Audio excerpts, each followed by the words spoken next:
मी तुम्हाला आता बोलवण्याचं सगळ्यात महत्त्वाचं कारण म्हणजे माझ्याकडे आता शारदाश्रम महाविद्यालयाचे पालक माझ्याकडे आले होते आणि आता त्यांच्या शाळेला एक नोटीस आली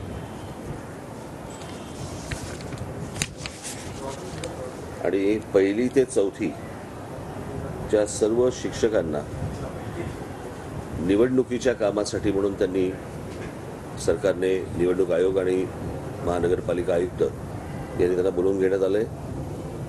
किती काळासाठी किती वेळेसाठी याच्या काही मर्यादा त्यांनी दिलेल्या नाहीत. हे शिक्षक काढून घेतल्यानंतर त्या मुलांना शिकवणार कोण आहे याची कोणतीही व्यवस्था नाही. आणि आत्ता माझ्या हातात जो पेपर आला त्याच्यानुसार साधारणपणे मुंबई महानगरपालिकेत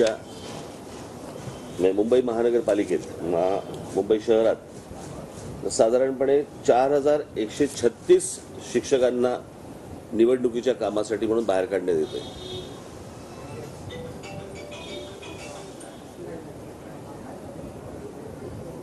एवढे जर शिक्षक आता बाहेर काढले गेले तर त्या मुलांना शिकवणार कोण आहे याची कोणतीही व्यवस्था नाही. मला पहिला प्रश्न पडतो, निवडणूक आयोग 5 वर्ष काय करत असतं? जर दरवर्षी जर तुम्ही निवडणुका आल्यानंतर जर समजा असल्या प्रकारच्या जर गोष्टी घाई गडबडीत जर करणार असाल तर निवडणूक आयोगाचं काम काय असतं 5 वर्ष? असल्या प्रकारच्या कुठच्याही अरेंजमेंट्स, असल्या प्रकारची कोणतेही लोक हे तयार का नाही करत? ते आयत्या वेळेला या शाळांवरती हे दडपण का आणतात? आणि त्याच्यामुळे असं दिलेलं आहे त्यांनी,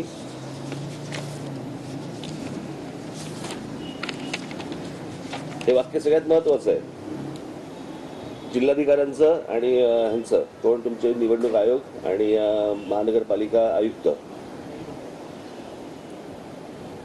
सर्व निरीक्षक, शाळा प्रशासकीय अधिकारी, अधीक्षक हे सगळे शाळांमधले, उपशिक्षणाधिकारी यांनी सोबतच्या येथील कर्मचाऱ्यांना सदर हे आदेश अवगत होतील व त्यानुसार संबंधित कर्मचारी उद्या 10 वाजता संबंधित निवडणूक कार्यालयात हजर होतील याची दक्षता घ्यावी.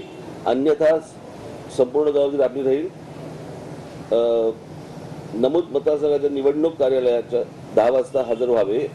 हजर न होणाऱ्या कर्मचाऱ्यांवरती शिस्तभंगाची कारवाई करण्यात येईल. म्हणजे या शिक्षकांवरती शिस्तभंगाची कारवाई सरकार करणार. मला असं वाटतं की हे निवडणूक आयोगावरती शिस्तभंगाची कारवाई का नाही करत? निवडणूक आयोग 5 वर्ष काय करत असतो? या देशात निवडणुका येणार हे काय माहित नव्हतं का? अचानक निवडणुका आल्यात का? जर निवडणुका दर 5 वर्षांनंतर येतात, लोकसभेच्या येतात, विधानसभेच्या येतात, तुमच्या महानगरपालिकेच्या येतात, तुमची यंत्रणा तयार नको का? दर वेळेला आपलं काहीतरी नवीन काहीतरी बाहेर काढायचं आणि वाद निर्माण करायचे, ह्याची काय आवश्यकता आहे का? आता हे ओझं त्या मुलांचा काय दोष? आणि शिक्षक हे काय म्हणजे यांच्या निवडणुकीच्या कामं करण्यासाठी म्हणून आलेत का? शिक्षक हे विद्यार्थ्यांना शिकवण्यासाठी आलेत.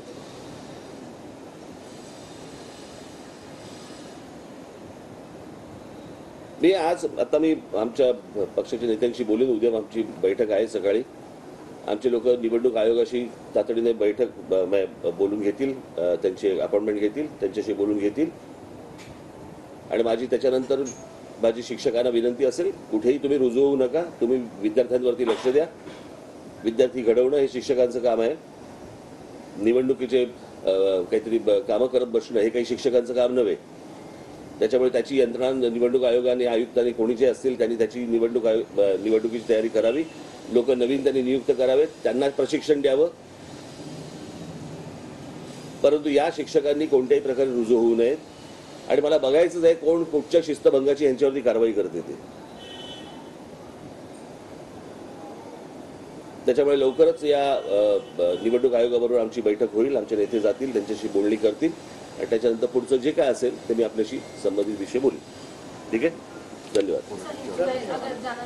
कोर्टाची ऑर्डर त्याच्यामध्ये आलेली आहे. कोर्टाने असं दिलेलं आहे की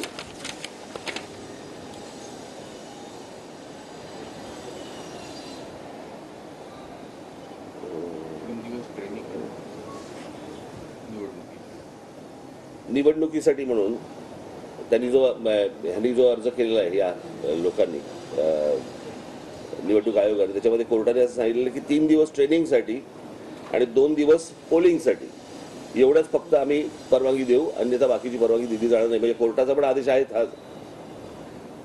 पण हे आत्तापासून लोकांना सांगतात की रुजू व्हा आणि 3-3 महिने यांना पुढे शिक्षक यांना हवेत. कशासाठी हवेत? त्याच्यामुळे निवडणूक आयोगाची आयुक्तांशी चर्चा करू आणि त्याच्यानंतर मी आपल्याला पुढे काय करायचं सांगेन.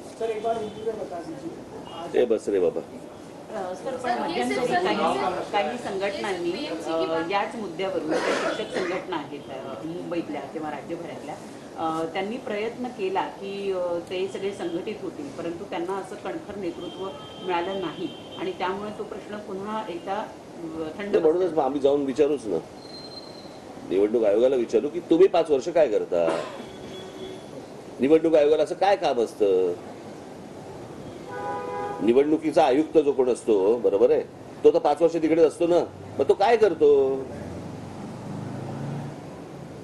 यांना 5 वर्षामध्ये यंत्रणा उभी करता येत नाही का? आणि निवडणुका आल्यानंतर तुम्ही बोजा टाकताय या लोकांवरती. ही कुठची पद्धत? तुम्हाला माणसांना उभी करतायत? बरं, ही काय पहिली निवडणूक आहे का देशातली? किंवा आता आम्हाला समजतच नाही किती लागणार आहेत लोक आणि काय लागणार आहेत लोक. इतक्या निवडणुका झाल्या. तुम्हाला किती माणसं लागतात, कशाला माणसं लागतात, केव्हा माणसं लागतात, सगळं तुम्हाला माहिती आहे.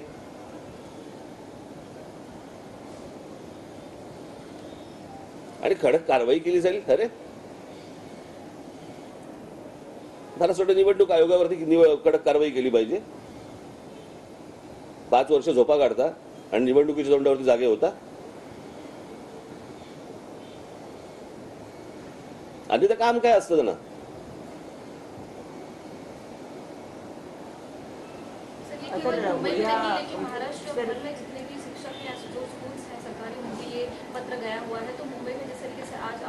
देखिए, ये इलेक्शन कमिश्नर जो है वो सिर्फ मुंबई के लिए नहीं है, महाराष्ट्र के लिए है. तो बात तो महाराष्ट्र की होगी. मेरे हाथ में अभी जो पर्ची आई है वो मुंबई की है, लेकिन बाकी जगहों से भी वहाँ पे जो शिक्षक हैं उनको भी यही नोटिस गई होगी. तो सारी चीज़ों के बारे में बात होगी. काही शाळेच्या शिक्षकांवर एफआयआर देखील झाल्याचं अशी माहिती आहे. चेक करून मी सांगितलं. माझ्यापर्यंत आलेलं नाही, त्याच्यामुळे मी काही आत्ता त्याच्यावरती बोलू शकत नहीं. चुनाव का है, क्या आप भी इन चुनाव में एनडीए में शामिल होने वाले ऐसी चर्चा ये क्या सही है? माझा विषय वेगळा आहे. ज्याला निवडणुकीवरती बोलायचं त्याला मी निवडणुकीवरती बोलतो. आल्यात म्हणून विचारायचं नाही.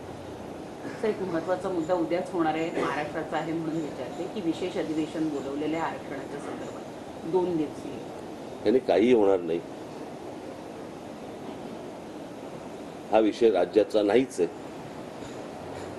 हा केंद्रातला विषय आहे, सुप्रीम कोर्टातला विषय आहे.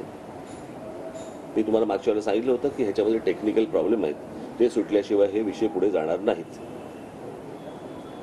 हे सगळं झुलवलं जाते, भुलवलं जाते, बरं का. यातनं हाताला काही लागणार नाही. मी त्या दिवशी त्यांच्या समोरच जाऊन सांगितलं होतं ना की होणार नाही म्हणून.